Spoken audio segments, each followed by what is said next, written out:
So I gave her my black card. I think it was, I don't know, it was just a gradual thing. I don't know if I ever fit. I think I just had a card by proxy. Because, I mean,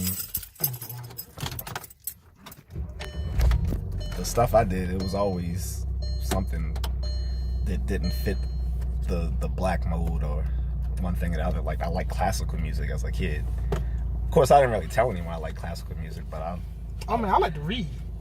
Yeah. Imagine, no, bruh. No, so bruh, I like to read. So you remember when Pizza Hut used to have the read thing where you would get a personal pan pizza after every four, every 4 6? I was there like every couple of weeks. Like if it wasn't at least every couple of weeks, it was like at least once a month I was there because I was just killing books.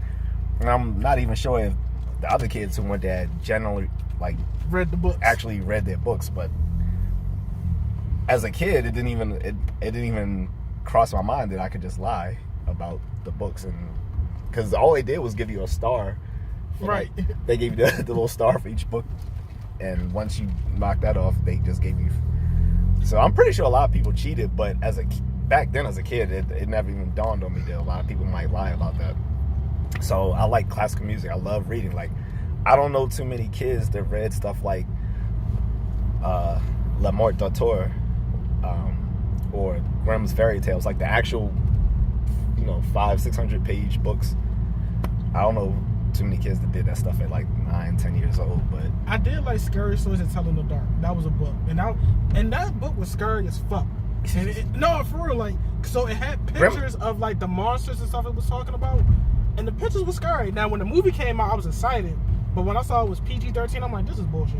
Grimm's fairy tales was really spooky, and there's a lot of the Disney fairy tales, but in the original context, the original version, right? So they weren't. Most Grimm's fairy tales didn't end well, and even if they did end well, they were still pretty gory and messed up.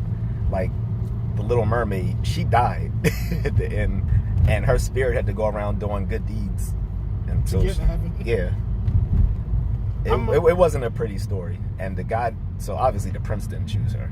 So it was, but yeah, reading stuff like that, or I used to like do my own little science experiments. Like I would go outside collecting rocks and find out what type of rocks they are, or all sorts of weird shit. Which I thought was just typical suburban kid stuff, which I guess it was. For the suburbs, yeah.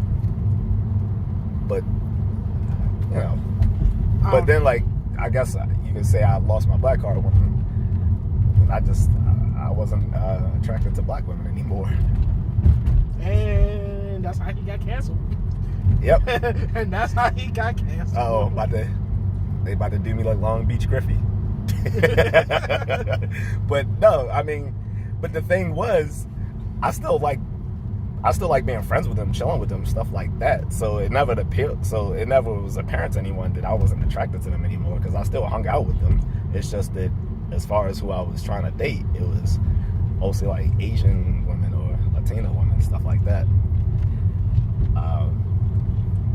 But I never made it apparent until like I told you and a few other people, and then on that fan group, I said it, and the girls actually told me that was worse than rejecting women because of their issues or whatever. I'm like, how? I said I don't shit on them. I don't have a problem with them. I just don't want to. I'm just not attracted to them. And she's like, because there's brothers like you that could be blah blah blah, and taking, I don't know, whatever she was saying. But it just dumbfounded me. She said that was more offensive, that I don't find them attractive than disliking them. So she would rather me dislike them and still be attracted to them. I don't know. And I get the idea behind her statement, even though it's wrong. I get the gist of it. I get her train of thought. So for me,